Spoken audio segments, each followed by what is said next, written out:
What is a hive mind? Is it the same as a collective consciousness? Do humans have collective consciousness? And what about aliens? We will try to answer these and related questions in today's episode of Altera Scientific Communication. The hive mind can be considered from several points of view. First, the now classic concept of collective consciousness, the totality of beliefs and feelings common to the average members of a society that forms a determinate system with a life of its own, as defined by the creator of the concept, Emil Durkheim. Burns and Egdal said that collective groups, such as families, communities, organizations, regions, and nations, can be considered to possess agential capabilities. They think, judge, decide, act, reform, they conceptualize self, others, and self's actions and interactions, and they reflect. Secondly, the concept of collective intelligence as a set of thoughts and ideas of a group of individuals, which give rise to new ideas and thoughts originating from the collective. It's a shared or group intelligence that emerges from the collaboration, collective efforts, and competition of many individuals. Pierre Levy defines collective intelligence as a form of universally distributed intelligence, constantly enhanced, coordinated in real time, and resulting in the effective mobilization of skills. In third place, the groupthink, in which the desire for harmony or conformity in a group results in irrational or dysfunctional decision-making. And fourthly, swarm intelligence, the collective behavior of decentralized, self-organized systems, natural or artificial, like the apparent consciousness of colonies of social insects such as ants, bees, and termites. The article What Can We Learn from the Hive Mind of Strader 6, which Riley found in the Aurora, refers to the swarm intelligence and hive mind that can occur in human societies.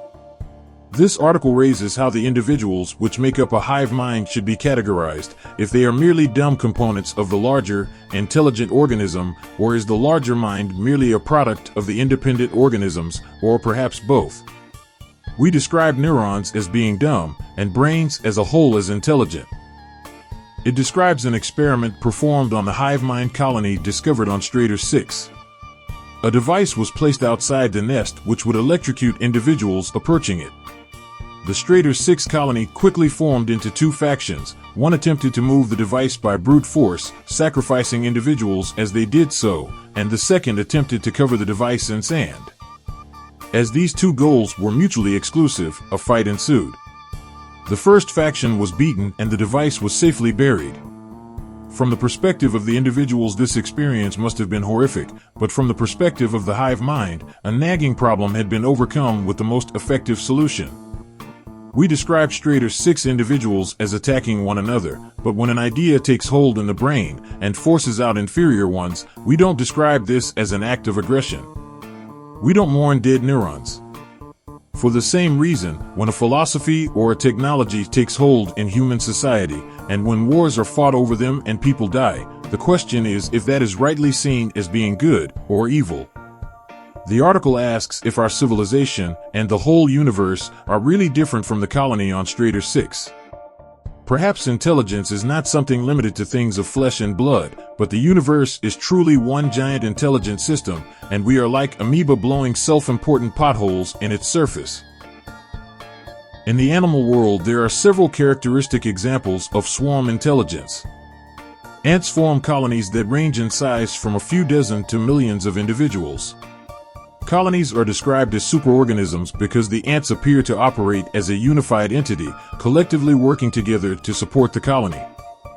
Bees live in highly stratified but flexible social organizations with group decision-making skills that rival academic, corporate, or government committees in efficiency. Flocking is the phenomenon that all individuals move with approximately the same velocity so that they remain together as a group. But arrows fired into the air at the edge of a flock will cause the whole flock to react more rapidly than can be explained by interactions with neighbors. Fish schools move with the individual members precisely spaced from each other and undertake complicated maneuvers as though the schools have minds of their own. Artificial swarm intelligence is a method of amplifying the collective intelligence of networked human groups using control algorithms modeled after natural swarms. The technology connects groups of human participants into real-time systems that deliberate and converge on solutions as dynamic swarms. This technique has been used for a wide range of applications, like enabling business teams to generate highly accurate financial forecasts, enabling sports fans to outperform Vegas betting markets, and enabling groups of doctors to generate diagnoses with significantly higher accuracy than traditional methods. Societies are characterized by patterns of relationships, or social relations, between individuals who share a distinctive culture and institutions. A society can enable its members to benefit in ways that would otherwise be difficult on an individual basis. As McDougall pointed out, the thoughts and actions of each man as a member of a society are very different from his thoughts and actions as an isolated individual. According to Berger, society was created by humans, but this creation turns back and creates or molds humans every day. Transgovs are independent governmental authorities, owning their own territory, governing a civilian population that consciously or implicitly consented to the authority of the Transgov, and containing many smaller companies or clans under their command. In this sense, Transgovs can be seen as acting as societies, having a collective conscience, and forming a collective intelligence that comes from the collaboration and collective effort of its members. We think Alterra could be also like the colony on Strader 6. From the perspective of the hive mind, problems are overcome with the most effective solutions due to our collaborative work and sacrifice of our individuals when the hive mind triggers it. In Sector 0, we can find a curious autochthonous species of 4546b that grows in massive clusters. Hive mind are physically connected by a root system, which sends out chemical signals in the presence of large predators. This signal activates a chemical reaction resulting in a visible change of color in its bioluminescence. The uniform change in color grants the hive mind the look of one large interconnected organism as a form of camouflage called disruptive coloration, confusing to predators. We have a peculiar example of a collective entity in architects and Allen, the only architect who could have survived. Architects were able to gain understanding through a network they formed and did not need to communicate. They existed as data and were aware of each other's thoughts and needs. As Allen said, architects were like 1,000 strings, each playing its own range of notes, none louder than the others, and each one building harmony, a continuous thrum in the background of existence. But during his stay in Sector 0, he felt like a lone string in search of familiar harmonies. Architects were able to store memories of the knowledge they gained through their life. Their experiences were immediately recorded and added to the generational memory. Warpers are other example of networking, although in this case they not share knowledge directly, but through a remote communication system installed in their brain and central nervous system, more akin to telepathy than an independent swarm entity.